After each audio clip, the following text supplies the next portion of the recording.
Milei acaba de echar al ministro de Trabajo, al secretario de Trabajo. ¿Por? A Yassin. Lo culpa del papelón que hizo el gobierno con el decreto de los aumentos. Bueno, el día... Ese aumento que pasó ese fin de semana, que Milei dijo que la culpa era de Cristina. El presidente Javier Milei despidió al secretario de Trabajo, Omar Yassin, después de la controversia surgida durante el fin de semana respecto a los salarios tanto del gabinete como del propio jefe de Estado. Una vez más, el presidente argentino deja con la boca abierta a todos en una de sus decisiones más drásticas, en medio de la polémica forma de enfrentar la economía de su país. Pero antes de empezar con el video, deja un like y activa la campanita de notificaciones. Ahora sí, comencemos.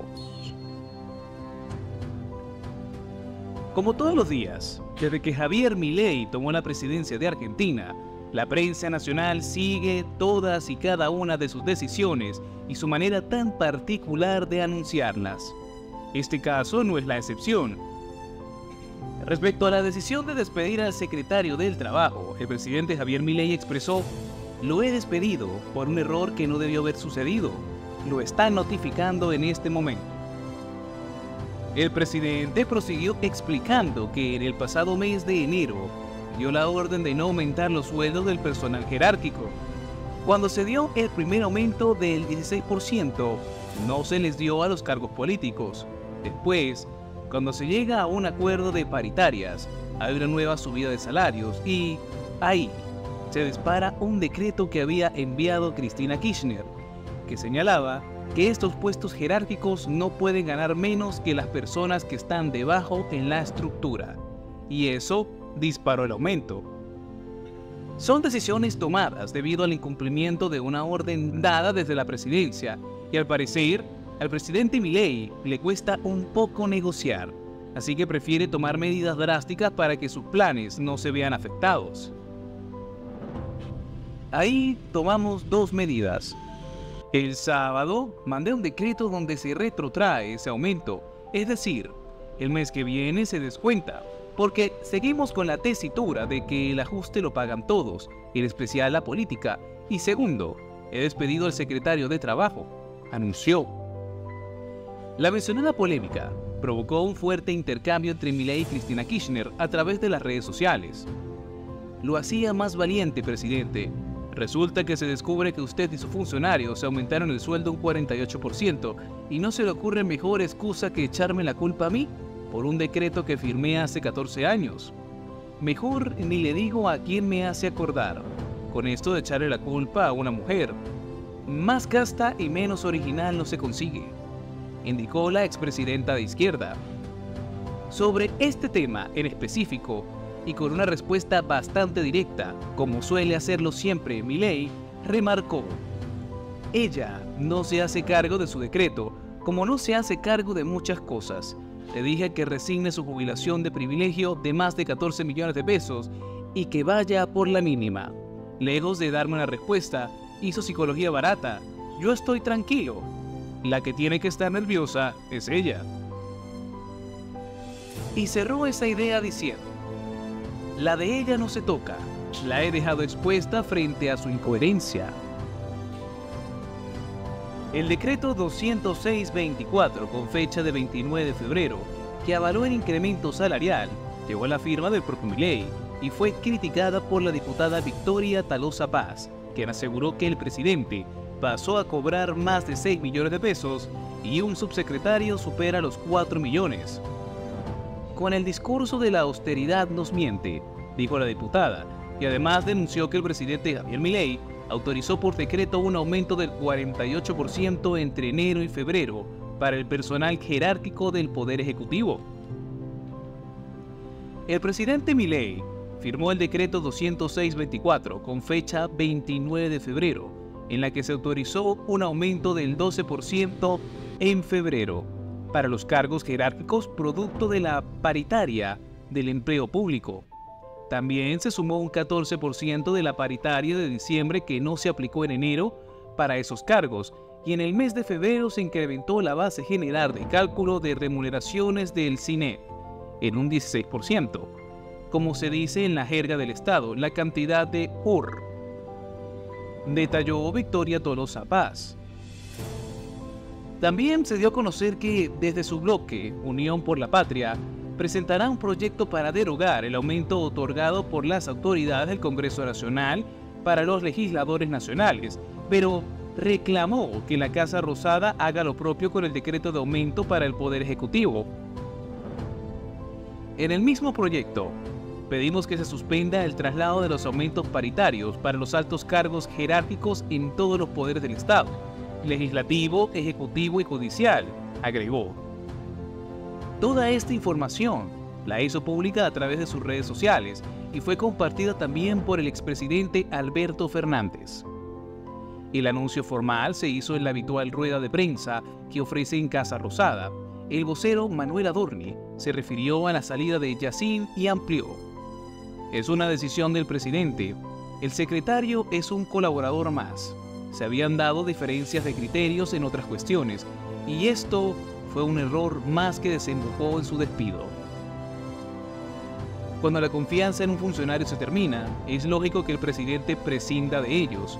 No hay mucho más para aclarar, concluyó. ¿Quién es el secretario del Trabajo? Omar Yacine es un abogado laborista vinculado al PRO. Se incorporó al gobierno libertario tras su paso por la función pública con Jorge Triaca y su participación en los equipos técnicos de Patricia Bullrich.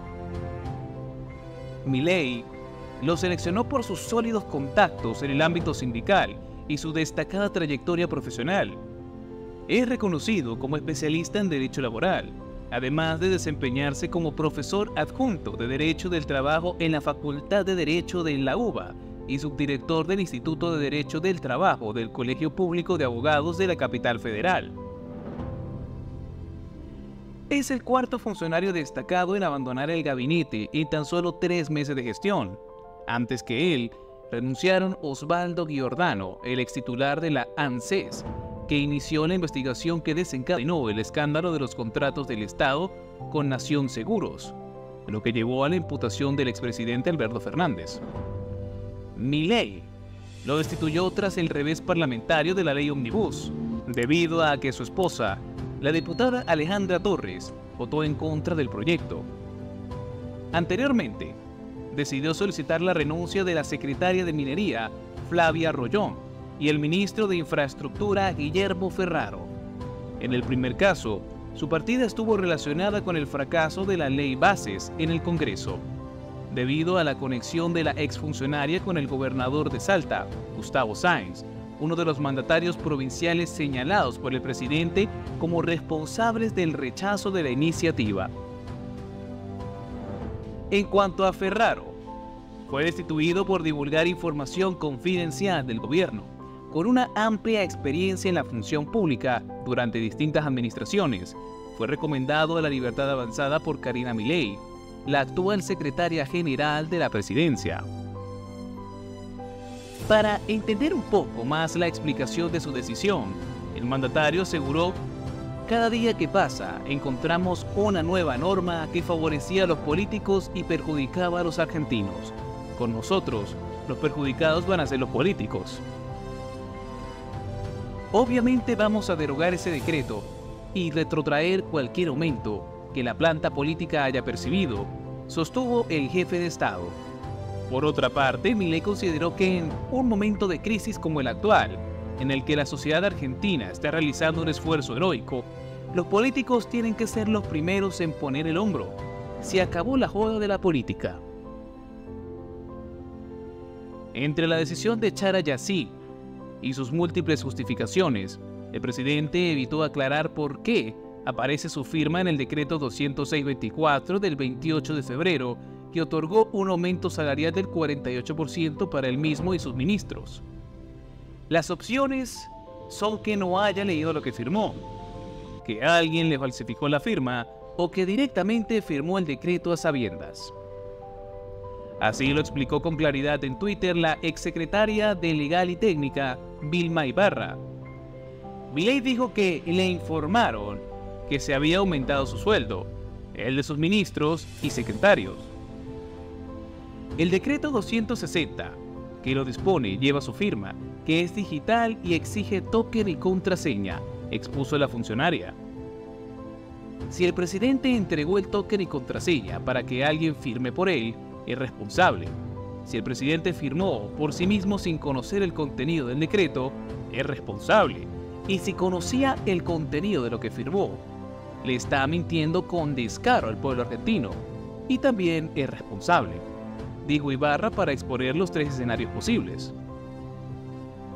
Milei es un economista con una visión liberal clásica, lo que significa que aboga por un rol limitado del Estado en la economía, promoviendo la libre competencia, la propiedad privada y la mínima intervención estatal en los asuntos económicos. Su formación académica y su experiencia profesional como economista lo han llevado a cuestionar las políticas tradicionales que considera intervencionistas y contrarias a los principios del liberalismo económico. Además, Milei se destaca por su estilo confrontativo y directo, lo que le ha valido una presencia mediática notable y una base de seguidores que apoyan sus ideas disruptivas en el panorama político argentino. Hoy empieza la reconstrucción de Argentina, dijo Milei en su primer discurso tras la victoria electoral el 19 de noviembre. Una frase que pueda que usen todos los nuevos presidentes, pero que, sin duda alguna, Javier Milei está haciendo que se cumpla, ya sea desde su perspectiva que a muchos encanta o desde esa misma que a muchos molesta. Lo cierto es que es drástica, y esta decisión tomada en cuanto al secretario de Trabajo lo ha demostrado. Con su triunfo en segunda vuelta sobre el ministro de Economía Sergio Massa, Milei marca al menos 2 hitos, con un discurso nuevo y rupturista, que él define como libertario y anarcocapitalista. Acaba con el dominio en las urnas de las fuerzas del peronismo-kirchnerismo versus el antiperonismo-macrismo y se transforma en el primer economista en llegar a la Casa Rosada.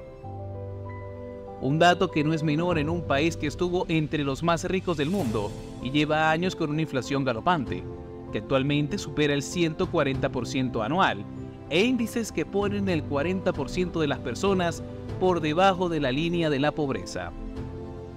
Milei ha indicado que siempre fue diferente al resto, incluso desde que estaba en el colegio y en sus tiempos de futbolista. Dice que fue un chico reservado, que repartía su tiempo entre los estudios y el deporte.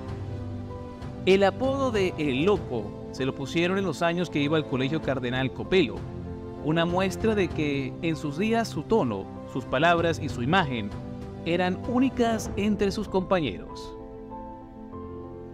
Llegó a jugar como portero en el Club Atlético Chacarita Juniors de la segunda división de fútbol argentino, un puesto que en sus propias palabras es el que mejor reflejaba ese carácter singular. La personalidad del arquero es muy distinta, se viste distinto, usa guantes, es el único que puede jugar con las manos, entrena solo, es un puesto muy solitario, es el único que si se equivoca, es gol, le dijo al periodista Jorge Fontevecchia. Sin embargo, como él mismo ha contado, lo que realmente marcó su infancia fue la violencia, tanto así que desde 2010 no tiene relación con los que prefiere llamar sus progenitores.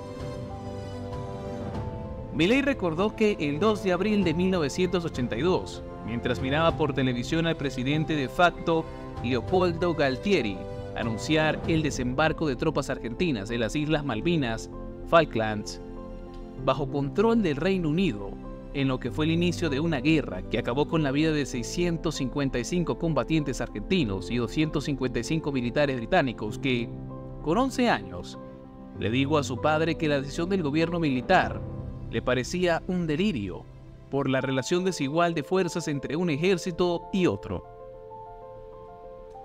A mi padre le agarró un ataque de furia, empezó a pegarme trompadas y patadas, me fue pateando a lo largo de toda la cocina, recordó Milei en una entrevista con el periodista Agustín Gallardo, mucha antes de ser presidente. De grande, dejó de pegarme para infligir violencia psicológica, relató. Siempre me dijo que era una basura, que me iba a morir de hambre, que iba a ser un inútil. Pero, desde su perspectiva, el maltrato físico y psicológico que recibió de niño y joven, en lugar de debilitarlo, lo fortalecieron. Eso hizo que ahora no le tenga miedo a nada, dice, y por lo que ha demostrado, sí que dice la verdad al respecto. Estar informados es indispensable para opinar de cualquier tema, así que si deseas seguir nuestro contenido y aprender más sobre la política actual de Argentina, suscríbete al canal y coméntanos qué te ha parecido este video y qué piensas sobre los posibles cambios que se avecinan en Argentina, a partir de las medidas políticas y económicas tomadas por el libertario Javier Milei, y de la reacción de los políticos, la sociedad y la prensa del país con relación a esto. Gracias y hasta la próxima.